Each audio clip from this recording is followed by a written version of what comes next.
जय श्री राम, हर हर महादेव। बजरंगदास बापा, कश्मीरी बापू, आपा गीगा, जलाराम बापा જેવા સંતો તપ કરીને વૈકુંઠમાં ગયા છે, જેના કારણે આજના સમયમાં રોટલા મળે છે। આજના સમયમાં ભલે તપ ન કરો પણ મર્યાદામાં તો રહો। મર્યાદા છૂટે પછી આસ્થા કમજોર થાય, શ્રદ્ધા કમજોર થાય। કોઈ પણ ધાર્મિક જગ્યા હોય, એ કોઈ પરદેશની નથી,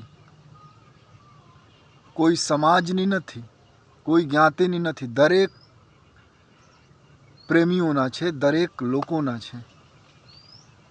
બાઉન્ડ્રીમાં મત બાંધો। સાધુ બાઉન્ડ્રી ન કરે,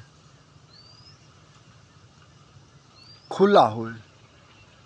बजरंगदास बापा, आपा गीगा, जलाराम बापा, कश्मीरी बापू, सैकड़ों संतो, महान संतो समाज ने जोड़ेला छे, प्रेम आपेला छे। प्रेम आपो,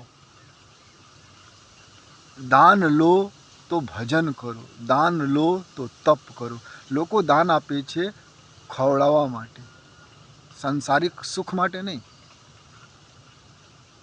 અને સંસારિક સુખમાં ઉપયોગ કરો પછી ભગવાન બુદ્ધિ ફેરવી દેવે, પછી છાપુમાં આવે, ટીવીમાં આવે।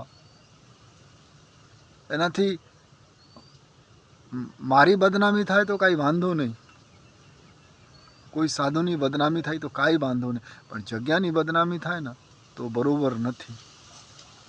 અને કોઈ પણ સાધુ સંત હોય, જગ્યામાં રહીને તમારા કારણે બદનામ થતા હોય ને તો જગ્યા છોડી દો। કોઈ પણ સાધુ સંત, કારણ શાસ્ત્ર કહે છે।